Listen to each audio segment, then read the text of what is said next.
আরও একটি নতুন ব্লগে আপনাদের স্বাগত জানাই।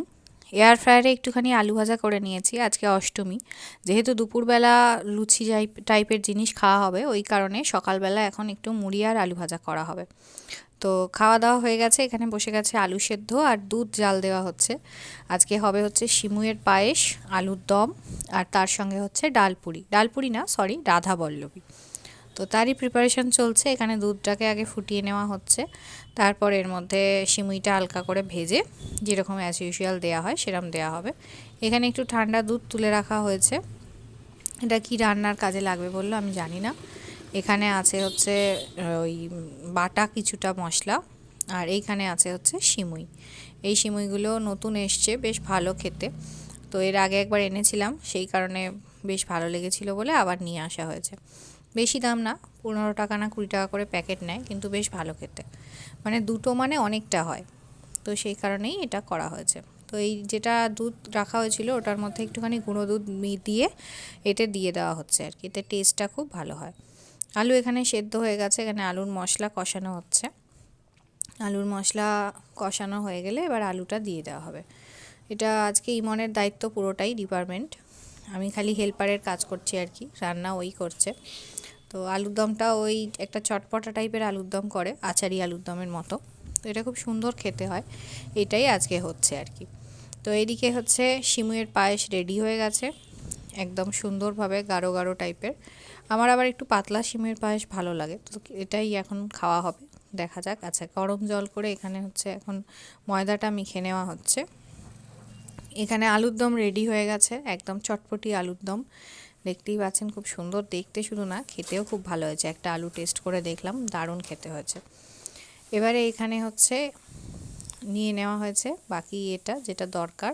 তো এখানে ডাল বাটা হয়েছে আর কি, ডালটা বাটা হয়ে যাওয়ার পর ভেজানো ছিল বিউলির ডালটা, সেটাই এরকম বেটে নেওয়ার পর তারপরে ওটাকে ভালো করে শুকনো কড়ায় নেড়ে করে নেওয়া হয়েছে পুর দিয়ে। এবারে ভেজে নেওয়া হচ্ছে।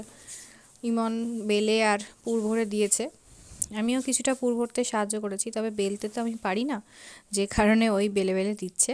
এখন ভাজা চলছে, প্রথম মা বাবাকে খেতে দিয়ে আসবো, তারপরে আমরা খাবো। তো এইখানে মোটামুটি রেডি হয়ে গেছে, গন্ধ তো খুব সুন্দরই হচ্ছে। শুধু তাই নয়, এখানেও একটা টেস্ট করে নিয়েছি, খুব সুন্দর খেতে হয়েছে ডালপুরি। এই আবার খালি খালি ডালপুরি বলছি, রাধা বল্লভী। সারা রাত ওই মানে বিউলির ডালটা ভিজিয়ে রাখলে কি হয়, বাড়তে সুবিধা হয় এবং খেতেও খুব ভালো লাগে। না ভিজিয়ে রাখলে ঠিক হয় না আর কি। তো এইখানে মোটামুটি যা হয়েছে ওদের খেতে দিয়ে আসার মতন হয়ে গেছে, এবারে দিয়ে চলে আসবো। এতও লাগতো না, 4-5টা হলেই হয়ে যেত। তো চলুন আগে ওদেরকে খেতে দিয়ে আসি, দিয়ে এসে তারপরে আমরা দুজনে খাবো। এই হচ্ছে মোটামুটি ব্যাপার। এবার নিয়ে বসে গেছি খেতে।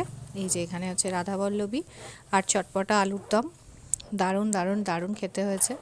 তার সঙ্গে আছে হচ্ছে সিমুয়ের পায়েসটা একটু পরে নেব, আপাতত এইটা নিয়ে খেয়ে নিই। আলুর দম প্রায় শেষের দিকে। রাত্রিবেলা আজকে সেরকম আর কিছু রান্না হয়নি, ওই আলুর দমই ছিল। পুর ভরা কিছু লেচিও ছিল, যেগুলো বেলে ভেজে নেওয়া হয়েছে। তো তার সঙ্গে খাওয়া দাওয়া হয়ে গেছে। এবারে ছাদে এসেছি দরজা বন্ধ করতে। তো এখন চারদিকটা আরেকবার দেখে নিচ্ছি। এই কদিন তো বেশ আলো, তারপর আর আলো দেখতে পাওয়া যাবে না, আবার অন্ধকার হয়ে যাবে। এই যে এইখানে হচ্ছে মানে ফ্ল্যাটের মধ্যে চারদিকে আলো জ্বলছে। এই ফ্ল্যাটটা এত বড় ফ্ল্যাট, যেন হোটেলের মতো মনে হয়। এই যে দেখতে পাচ্ছেন এত আলোর জোর, এইখানে ছাদের পুরো আমার ছায়া পর্যন্ত পড়ছে। তো এখন চারদিকেই আলো ঝলমল করছে। আজকে অষ্টমীর বিকেল, মানে বিকেল বলা ভুল, রাত। তো যে কারণে লোকজনের চাপও প্রচুর রয়েছে। একটু আগে অবধি প্রচুর ছিল, এখন একটুখানি কমেছে। তো এখানে আইসক্রিমের দোকানেও যথারীতি ভিড় রয়েছিল সন্ধ্যে থেকেই, এখন একটুখানি এই টাইমটা যাই হোক বন্ধ আছে। তো যাই হোক, ভিডিওটা ভালো লাগলে লাইক শেয়ার কমেন্ট করবেন আর সাবস্ক্রাইব করে দেবেন, আর ভালো লাগলে আরও একবার দেখে নেবেন।